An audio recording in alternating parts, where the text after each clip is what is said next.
up, dudes? HW in his house. HW here. Little afternoon coffee in Nashville. Took a little vacation recently. Went up to the mountains. It was fun. Um, we didn't go to the mountains. I don't know why I said that. We went to the caves. Some caves, like Mammoth National Park. And the caves are great. I'm going to tell you a little secret. You ever go to Mammoth National Park? Go to the private caves. Private caves are where it's at. You got kids, go to the private caves. Because there are legit caves that are like on the side of the road that people have like opened up and, they put lights in and stuff and, they do tours of. They're a little shorter. Like there's a lot of tours that are an hour 20, which is great if you got little ones, they get a little bored. They're safe, but also,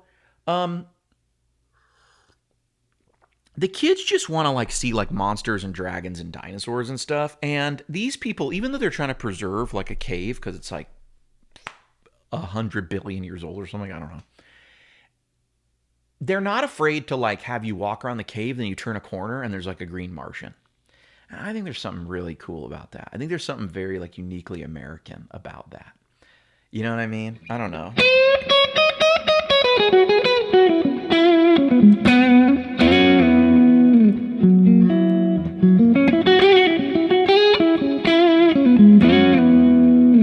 HW, that's completely inappropriate music for you to be playing on that guitar. What's wrong with you, bro? I don't know. I'm sitting here going, you're right. That is inappropriate.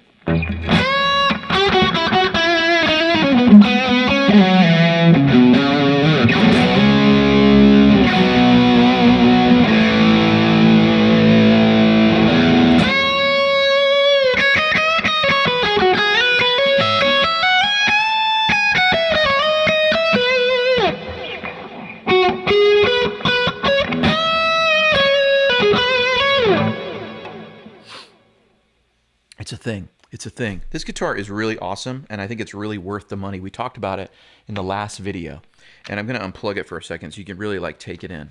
There's absolutely nothing wrong with this thing. I took it out of the box, set up perfectly. The only reason it's this price is it says Harley Benton on the top of the headstock. If this said Charvel or Fender or whatever, use the exact same pieces, exact same parts, you'd be paying a lot more for this exact same guitar. And that's what we're looking for when we talk about a deal. And that's really what Harley Benton is all about. Harley Benton is this brand that is sort of the house brand. They're the house brand of Thomann, right? And what has happened is you have all these big retailers like Guitar Center, like Thomann, like Musician's Friend. This is the same company, right? As Guitar Center. But Sweetwater, right? You have all these companies, and what happens is they start carrying all the big brands, not this. They start carrying all the big brands, and they start getting a lot of people coming there, and they develop customer relationships. And then they're at the bottom trying to maximize margin at the bottom, and they realize no one's coming in the door here. No one is coming in the door here for the Yamaha entry-level 129 guitar. No one's coming in here for the Squier, Affinity. That's not hard to get. You can find those anywhere. And so they're like, let's put together some cool guitars at the lower end for the budget conscious player or the newbie walking in, and let's gain some of that margin because that's where we need a lot of margin because the upper stuff has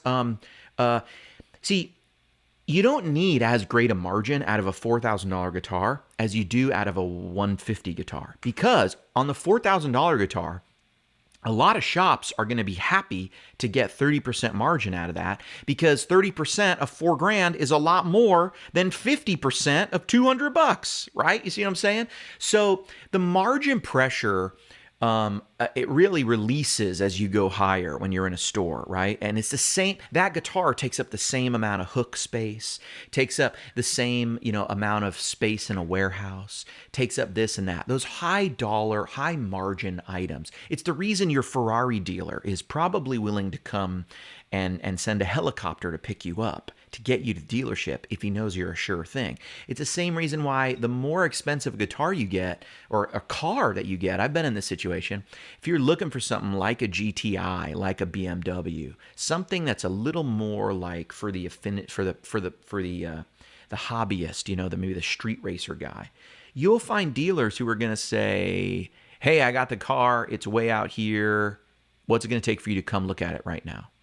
And the answer that you can give them is often, well, I'll need a plane ticket and an Uber ride. So how about you send, here's my details. How about you send me a plane ticket and I'll come out there.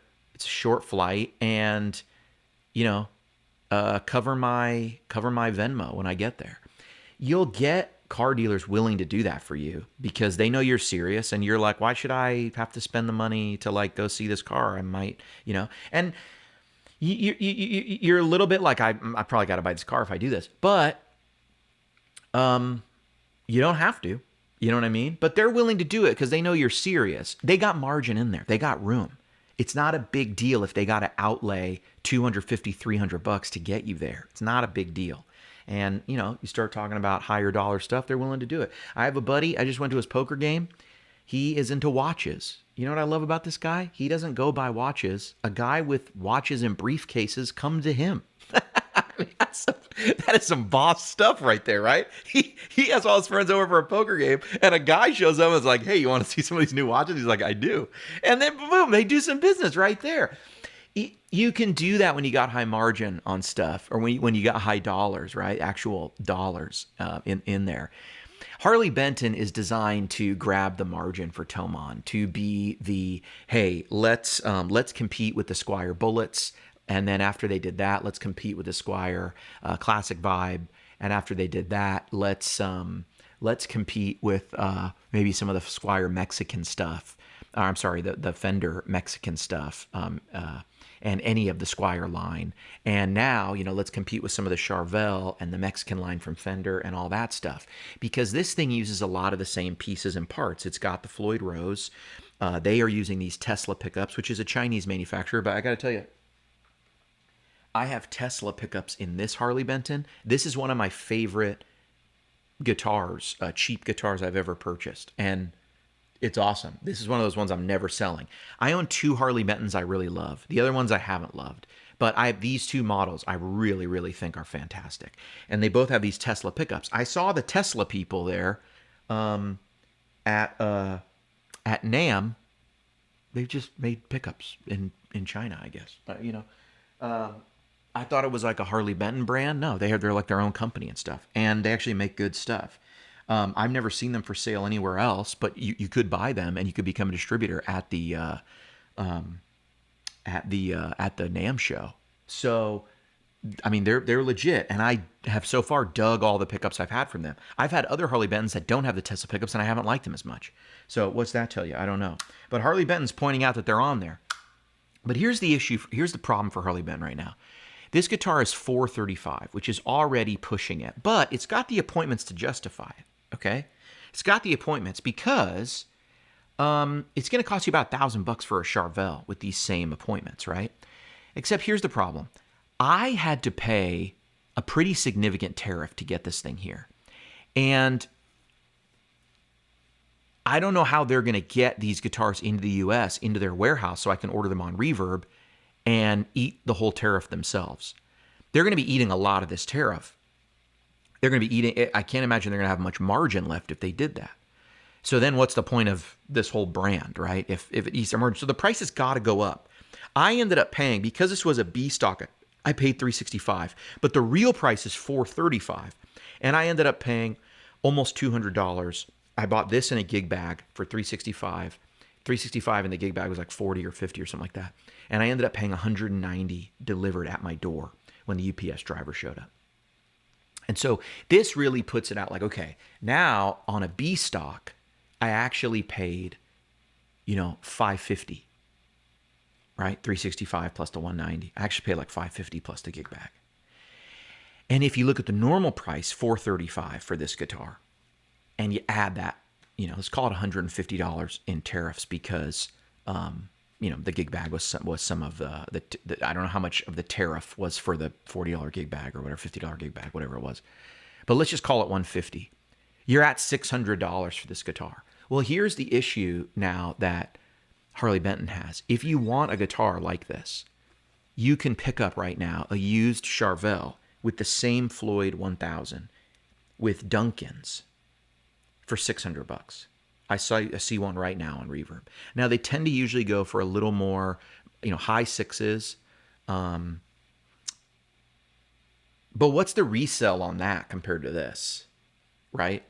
So it feels to me like, and now, okay, I'm comparing. Okay, let me like get in your head. Why don't you get in on this conversation with me here, right? Because it's like, HW, you're comparing new prices to used prices. You can't do that. Well, I just did.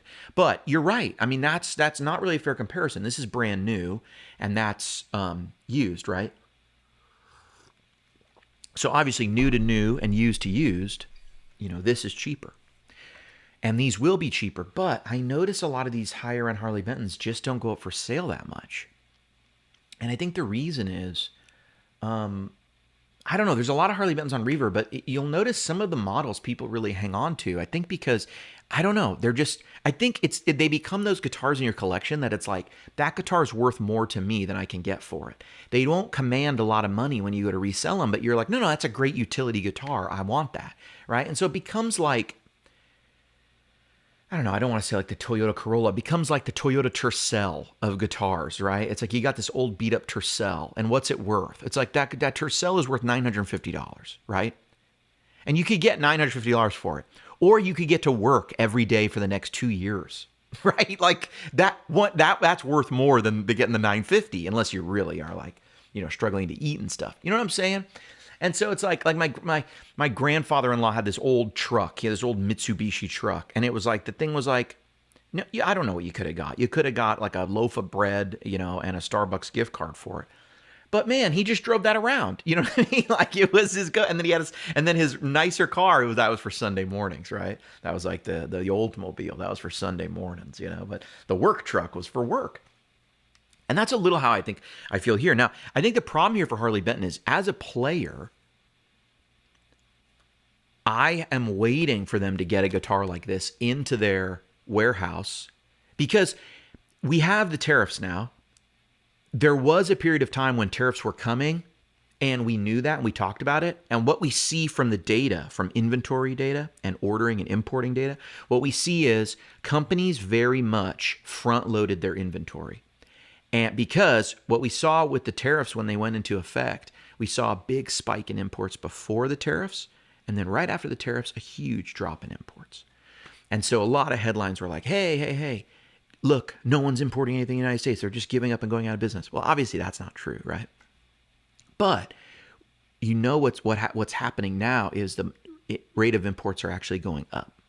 And the reason is all these companies, probably Harley Benton included, I don't know, they all front-loaded the importing and warehouse this stuff. And a lot of them even rented what's called this like temporary warehouse space, where you basically can bring in stuff and just store it. And if you get it into these certain types of warehouses, you can choose when to declare your like date of import. And they actually are like, a lot of these warehouses are connected to the ports that they come in. They're these big storage facilities. And you can pay, I guess like what would be called like a drayage charge, to basically leave them there and just like take them off the boat, put them there. I haven't accepted them yet. And I think you just pay a fee as you go to keep it there before it gets either sent back or liquidated or whatever. You just keep paying the storage basically. And so obviously a lot of companies were willing to do that. Because doing that was a lot cheaper for a couple months than paying the tariff. But you couldn't do that forever. There wasn't an unlimited amount of space, and that space started running out. And from what I understand, it started getting more and more expensive. So now we're in a situation where there's a new model for Harley Benton. It's got to hit the Harley Benton warehouse, that Reverb sell that you can order Harley Bentons on Reverb from, and these eventually are going to hit there. And so what's going to happen? This is going to be really interesting. What's going to be the price of this guitar after these tariffs hit? Because we know it's $435 if you pay the tariffs yourself. What is it going to be? Is it going to be $550? If that's the case, then you're actually getting a better deal than I got, because that means they're going to eat a little bit of that tariff for you. If it's $600, I think Harley Benton has a real problem, because like I said, at $600, you can go get a used guitar that this thing is trying to compete with. And so it's like, okay, does this bring anything new to the market? Or Is it really that the tariffs are really achieving kind of their goal and working as a disincentive to import stuff from overseas? Now, what I think that means practically is that the price of used stuff is going to start going up as the price of new, because you're not going to, if you realistically can't get this guitar at $600 into the country and sold, or that's the best you can do, what happens to that Charvel? Then 600 is what I'm saying becomes the floor. Why would the Charvel ever be cheaper than that? It's not going to be. And I think the market's going to respond, and that Charvel is going to get bid up. And so, and I think you're going to start seeing those go for 750, 800 floor rather than 600, which you can get it right now. So, well, I love this guitar. I think they should ship it with 9s, but I think Harley Benton has kind of a problem here. Because I think this guitar is it worth it? The guitar's worth what they're charging. Is it worth it after the tariffs? That's where I start going, well, there's just other stuff out there. So I'm not sure I can call it like a home run. But Harley Benton, great killer axe, dudes. I love it. I am going to buy this and sell my, $2,500 bright blue Sur that has the American-made Floyd and the stir pickups and that guitar was like $3,500 new. And to me, this achieves what that one gives me. This isn't my main type of guitar. I'm more of a vintage kind of looks and feel guy. So these are cool. Harley, come over sometime. I'll treat you some coffee.